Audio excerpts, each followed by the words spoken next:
baasu duudhaaf seenaa saba addunyaaf kan mul'isu dhaloota qubeen dhalootaaf kalaqame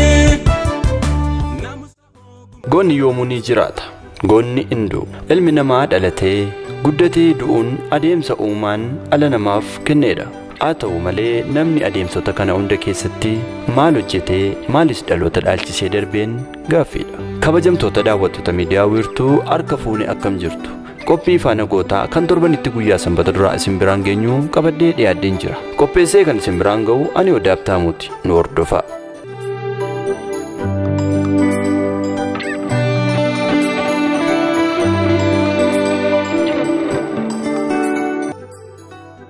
goota Oromoo irraa dhalatee Oromoof jiraatee Oromoof wareegamee dachee Oromiyaa irratti awwaalamee gootummaa dhaloota dhaalchise nama amma jedhe ga'uu qabsaa haqaa nama dhugaa fi walqixxummaatti amanu Birgaadeer Jeneraal Taaddasaa Birruu jedhama Jeneraal Taaddasaa Birruu kaaba Shawwaa konyaa yeroo sana marraabetee fi Salaalee jedhamu keessatti hona habootee naannoo Siree jedhamuun beekamutti bara 1921 akka lakkoofsa Abashaatti dhalate abbaan isaa qotee bulaa yoo ta'u nama loltummaanis beekamu ture bara lola Xaaliyaanii dirree waraanaa deemee utuu hin deebiin afuunsaa quuqqaa ilma isaa keessatti hambiseera haati Jeneraal Taaddasaa ammoo utuu gadda abbaa warraa ishee hin fixin baatii sadaffaa isaatti lubbuun addunyaa kanarraa darbite abbaa fi haadha malee qofaa jiraachuun kan aarsee Taaddasaan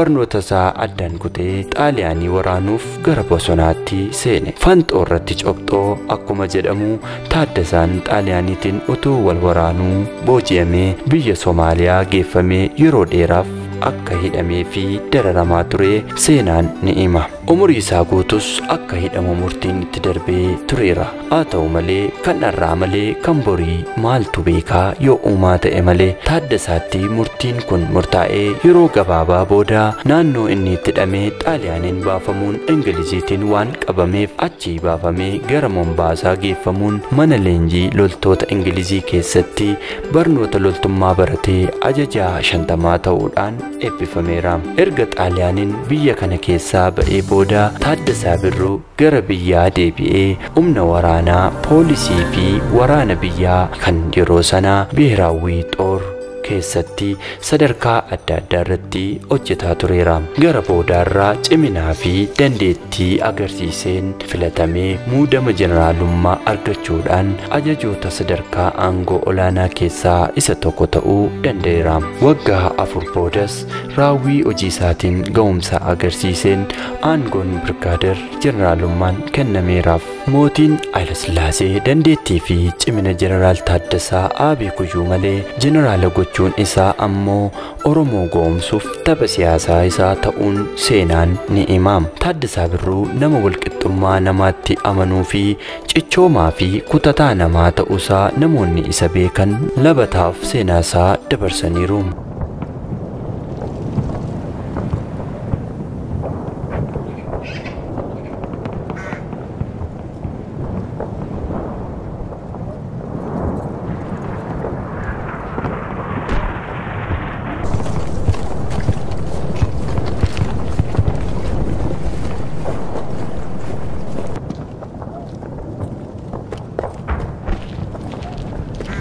Come on, that way. Move it. Taaddasaan shiraaf damni mootummaa barasanaa jalqaba kan hin galleef dhugaadhaan walqixxummaan namaa kan jiru itti fakkaatee mootummaaf amanamee onnee guutuutiin nama hojjetuuf ture wayita waldaa Maccaa fi Tuulamaa hundeeffamuu Taaddasaan isaan waliin miseensa waldaa Maccaa fi Tuulamaa ta'ee akka hojjetuuf gaafatamus fedhii nama hin qabne ta'uu dubbateera sababni isaa ammoo Itoophiyaan itti faarfatamtu dhugaatiin Itoophiyaa ishee mirga lammiiwwanii fi sabaaf sablammootaa walqixa eegdu waan itti fakkaateef biyya tokkuma qabna isheema ijaarra jedhee ta'uu himeeraam. Hanga haxxummaa Habashootaatti dammaqutti ilaalchisaa kana tureem. Alagaan yoo amananii waliin hojjetanillee yeroo murtaa'e booda akka deebistee nama gantuu dafee isaaf hin hubatamne tureem. Akka namni Ayimiroo Nugusee jedhamu bara 1956 akka lakkoofsa Habashaatti kitaaba isaa Yesalaam Zab jedhu keessatti barreessetti Jeneraal Taaddasaa Birruu sababni guddaan akka inni ejjennoo farra nafxanyaa mormuuf isa kakaase mootummaan Hayilasillaasee maqaa uummata biyyaa maqaa barnoota jalqabaa uummata barsiisuutiin duula Yefidel Saraawit yeroo jalqabutti Jeneraal Taaddasaa Birruu dura taa'aa ta'ee akka hoogganuuf filatamee ture. Itti gaafatama itti kenname kana galmaan ga'uuf adeemsa siyaasaa ta'een bakkoota garaagaraa adeemuun duula namni barachuu akka qabuuf kaka'umsa uumuuf hojii eegaleera. Hojiin goota kanaa garuu qondaaltota mootummaa Hayilasillaasee hedduu yaada keessa waan galcheef Akililuu Abtewold namni jedhamu ministeera olaanaa ture tokko galgala gaaf tokko Jeneraal Taaddasaa Birruu mana isaatti waamee afeeree waliin haasaa utuu jiranii Akililuun akkas jechuun dubbateem. Dhaga'i ati Taaddasaa, ati Fidel Saraawitii jalqabame kana sababa gootee namoota hundaan baradhaa jettee dammaqsuutu jirta. Baradhaa jechuun kee gaariidha. Dadammaqiinsi ati gochaa jirtus waan sirriidha. Garuu eenyuun barsiisuu akka qabnu adda baaftee beekuu qabda. Nuti jechuun akka nama waan sirrii dubbachuuf ta'utti hidhii isaa tottolfatee maqaa qeesiin Habashaa lafaa fuutee Oromootti maxxansite sana kaasuun nuti ammallee wallaalummaa keessa saba kana tursiifnee bara 100 bituu barbaanna. Kanaaf waa'ee barnootaa yoo dubbattu kanas itti yaaduu qabda ittiin jedhe. Jechi ministeera kanaa Jeneraal Taaddasaa Birruu guutummaatti akka inni ilaalchasaa jijjiirratu godheeraam. Kanaaf afeerraa godhameef sana akka waan qoricha koosoo heexoo fudhataa jirutti sababa uumee achumatti dhiisee gara manaatti deebi'eem. Gaafa sana ilaalcha nafxanyoonni Oromoof qabdu sirriitti hubachuun galgaluma gaafa sanaa maal gochuu akka qabuu fi eenyu waliin dhaabbachuu akka qabus ofitti mee murteesseem.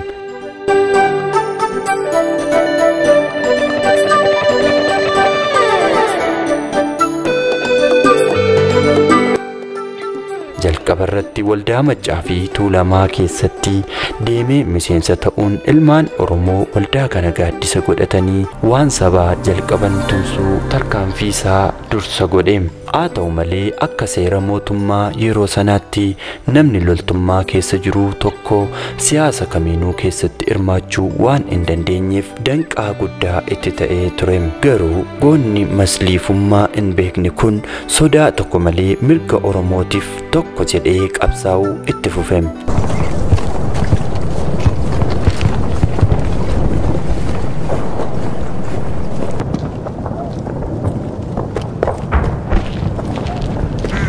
Come on, that way. Move it. Jeneraal Taaddasaan jibbiinsa sirna nafxanyaatiif qabu calaqqisiisuu irra darbee mala ittiin sirna sana tasa barbadeessuun danda'amu irratti fala barbaaduu fi qabsaa'uu jalqabeem. Goonni kun sochii mootummaan barnoota jalqabaa uummata barsiisuu yookaan Bihiraawwii Yefidel Saraawitii jedhu geggeessaa ture irratti walquunnamtii uummata waliin gochaa ture hunda irratti bu'aa barnootaa fi bilisummaa irratti xiyyeeffannoo guddaa kennuun ibsaa tureeraam. Dubbii isaa kanaaf akka wabiitti kan taa'e Agayya 14 bara 1956 akka lakkoofsa Habashaatti gaazexaa Addis Zaman irratti akka barreeffametti Jeneraal Taaddasaa Birruu uummata magaalaa Finfinnee aanaa Yekkaa yeroo dubbisaa turetti namni biyyaaf yaadu namni hundi jireenya gaarii akka jiraatu barbaada. Namni yaada qajeelaa qabu ofii isaatii duroomee lammiin isaa akka hiyyoomu yookaan ofii beekaa ta'ee lammiin isaa akka wallaalummaa keessatti afuu hin barbaadu. Akkuma aatii hagubatu jettee ibidda mucaasheetti hin kenninetti lammiin isaa wallaalaa akka ta'u namni jaallatu hin jiru. Haa ta'u malee beekumsii fi wallaalli akka nama wal caalchisu dagachuun nurra hin jiraatu. Namni baratee mirga isaa ni gaafata. namni barate boodattafuu fi namaa gadi ta'uun isaa itti dhaga'ama. Gatii bilisummaa beekee mirga ofii jechuun maal akka ta'e hubatee kanan dhabe kanan immoo barbaada jedhee namni afaan guutee dubbachuu danda'u nama barate qofa jechuun onnatee dubbataa tureeraam. Dubbii lafee cabsuu fi ergaa guddaa qabu kana hubachuun waan nama dhibu hin turre. Geetni bittaa nafxanyaa sabni Oromoo barnootaan akka duubatti afu barbaadaa turuun isaa uummanni kun yoo barate of bara garboomuu isaatu itti dhaga'ama. Bilisummaa isaa gaafata jedhee sodaachuu irraan kan ka'e hubachuudhaan Jeneraal Taaddasaan yoo baranne malee hin bilisomnu jechaa uummata isaa kakaasaa tureera.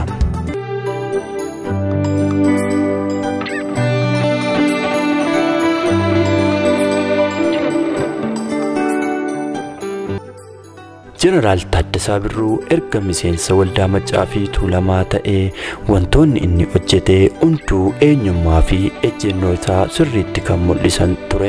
Goonni jabaan kun waldaa kana keessa jalqabarraa kaasee turuudhaa baatus erga gaafa seenee carraaqqii fi sosochii godheen namoota seenaa qabsoo Oromoo keessatti bakka guddaa qaban keessaa tokko ta'uu danda'eera.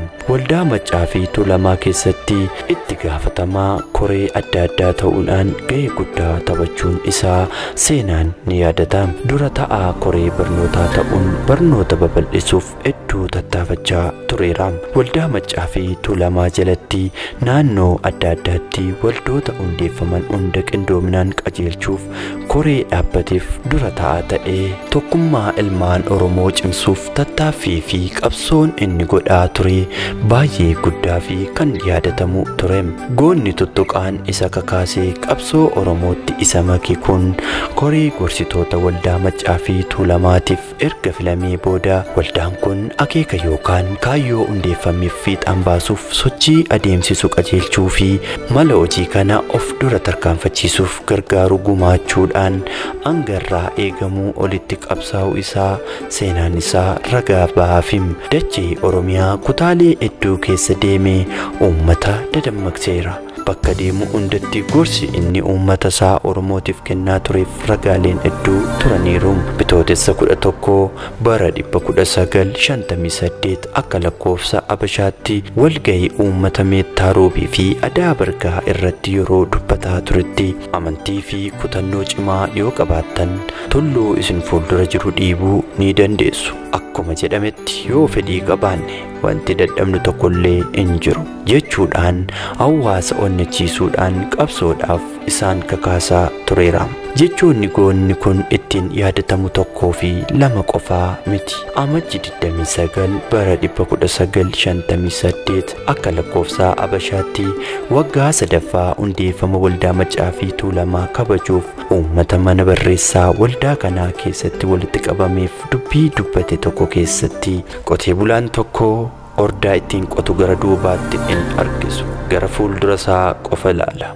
Nutis diinota keenya barbadeessuuf gara fuulduraatti tarkaanfachuu malee of duuba deebi'uu hin qabnu jechuudhaan uummanni Oromoo hanga mirga guutuu argatutti cichee qabsoo akka itti fufuu qabu ifatti dhaamsa dabarsaa tureera. Seenaa Rirminyaatu jedhe aartistii Hacaaluu Hundeessaa boolla isaa daadhiin guutuuti.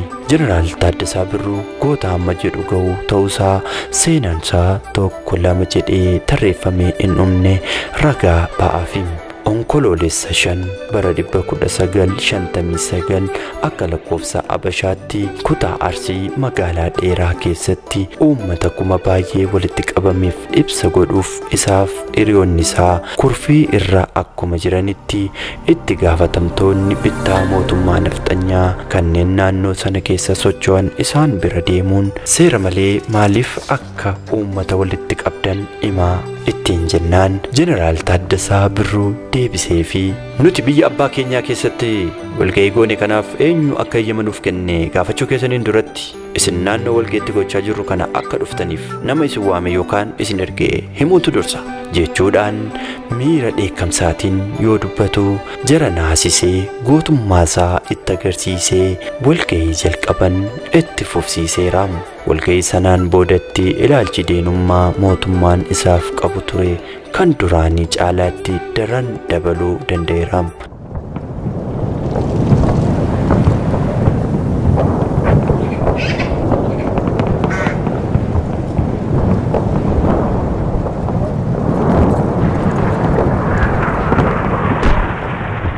Cichoominnii fi sochiin Jeneraal Taaddasaas caalaatti jabaachuudhaan onkoloolessa 23 bara 1959 akka lakkoofsa biyya kanaatti loltootaa fi ajajoota loltootaa tokko tokko wajjin wal ta'ee mootummaa garboomsaa aangoorraa buusuuf tattaaffii guddaa godhee turuun ni yaadatama. Haa ta'u malee gantuun lammii keessaa waan hin dhibamneef sababa gantoota muraasaa yaadaa fi karoorri isaa kun utuu galma hin ga'iniif jalaa gufatee akka ture seenaan isaa ifatti kaa'ama. Goonni onneen gaara ga'u kun ammas abdii kutannaa tokko malee kaayyoo isaa ittuma fufuun mootummaa bara sanaa aangoo of harkaa qabu naasuu itti ta'uun sodaarraan kan ka'e Jeneraal Taaddasaa Birruu mana hidhaatti isa galche. Gaggeessitoonni waldaa Maccaa fi Tuulamaa kanneen biroonis Jeneraal Taaddasaa waliin taatanii mootummaa kuffisuuf yaaddan jedhamuun yakkamanii mana hidhaatti darbatamanii. Ilma Oromoo sodaan tokko keessa isaa hin jirre kun bara 1960 akka lakkoofsa Abashaatti mana murtiitti yoo dhiyeessan akkas jechuun dubbate. Akka seera mootummaa Itoophiyaatti yookaan akka seera adaba balleessaa keessatti ibsametti ajajaan loltu tokko mallattoon aangoo yookaan maaragisaa saamamee yookaan mulqamee hidhamuu kan danda'u manni murtii seeraa yookaan mootiin yoo ajajan qofa. Ani immoo Oromoo waan ta'eef jecha lamaanuu utuu ajaja hin kennin mallattoo jeneraalummaa koo nan saamame. Manaa fi qabeenyi koo na jalaa fudhatameera. Anaa fi kan na fakkaatuuf seerri akkan hojjenne waanan hubadheef jecha ragaa dhiyeeffadhee falmachuu hin barbaadu. Egaa kunoo akka kanattan harka diinaa keessa jira jedhee gootummaa isaa fi waan seerri jedhu isaanitti sodaa tokko malee agarsiiseera.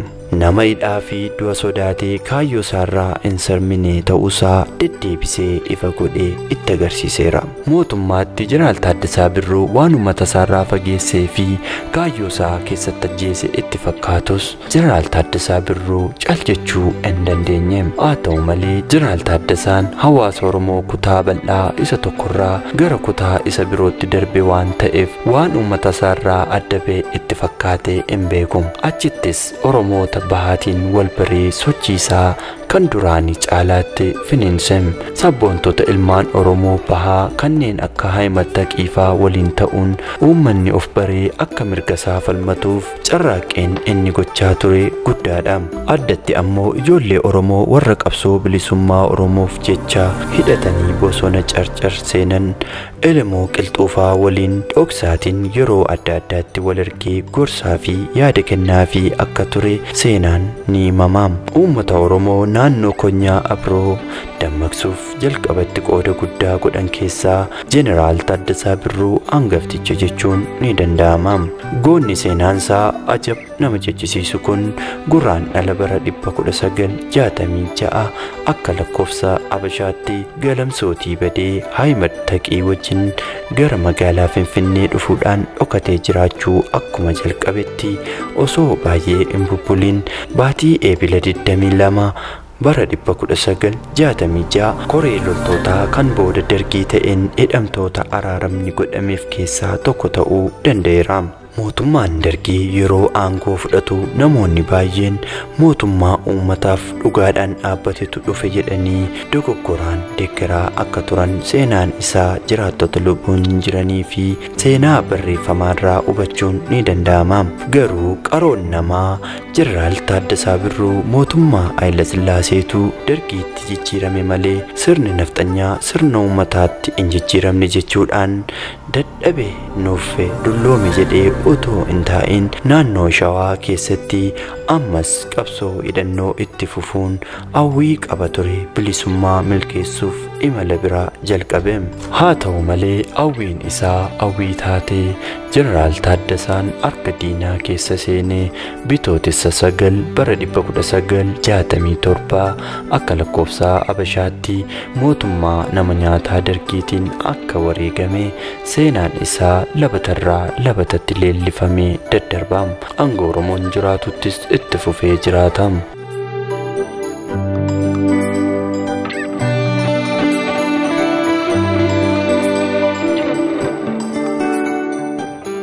Egaa tokko sabaaf duulaa, tokko sabatti duulaa, beekaan sabaaf falmaa, wallaalaan sabatti falmaa, kan of beeku saba dammaqsaa, inni kaan saba dogoggorsaa, tokko dantaa mataasaa qofaaf roora'a, kaan ammoo dantaa saba isaatiif jireenya ofii isaatii diiga.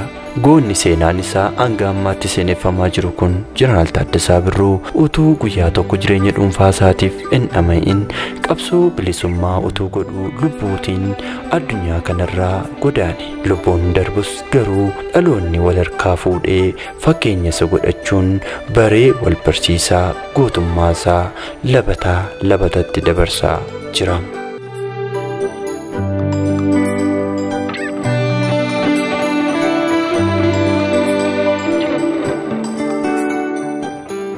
Kabajamtoota daawwattoota keenyaa seenaa goota keenyaa faana dhoofnee kan isin biraan geenye kana fakkaata. Torban qophii seenaa goota biraatiin hanga walitti deebinutti nagaan tura. Qopheessuun kan isin faana ture ani Odaa Abtaamuuti.